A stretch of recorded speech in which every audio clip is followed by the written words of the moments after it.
অনেক দিন থেকেই আমার একটা পাহাড় কেনার শখ, কিন্তু পাহাড় কে বিক্রি করে তা জানি না। যদি তার দেখা পেতাম, দামের জন্য আটকাতো না।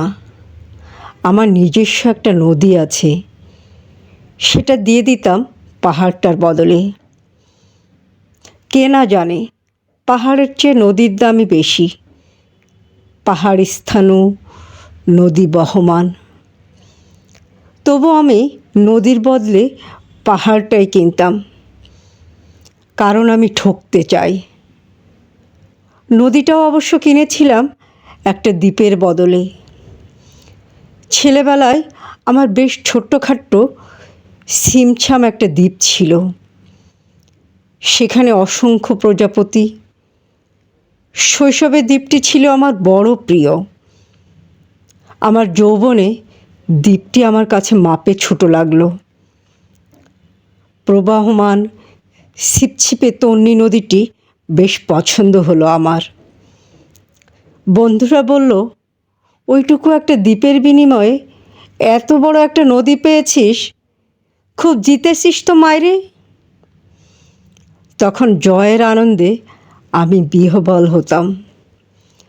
তখন সত্যিই আমি ভালোবাসতাম নদীটিকে। নদী আমার অনেক প্রশ্নের উত্তর দিত।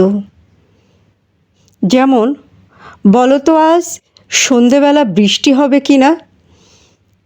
সে বলতো, আজ এখানে দক্ষিণ গরম হাওয়া, শুধু একটি ছোট্ট দ্বীপে বৃষ্টি। সে কি প্রবল বৃষ্টি, যেন একটা উৎসব। আমি সেই দ্বীপে আর যেতে পারি না। সে জানতো, সবাই জানে, শৈশবে আর ফেরা যায় না।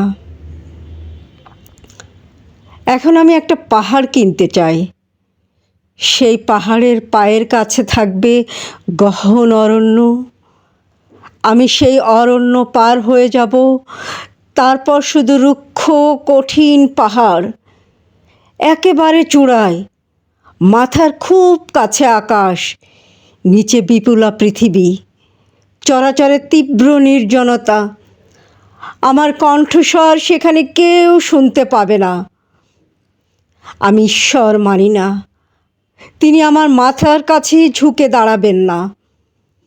আমি শুধু 10 দিককে উদ্দেশ্য করে বলবো, প্রত্যেক মানুষই অহংকারী। এখানে আমি একা, এখানে আমার কোনো অহংকার নেই। এখানে জয়ী হবার বদলে ক্ষমা চাইতে ভালো লাগে। হে 10 দিক, আমি কোনো দোষ করিনি, আমাকে ক্ষমা করো, আমাকে ক্ষমা করো, আমাকে ক্ষমা করো।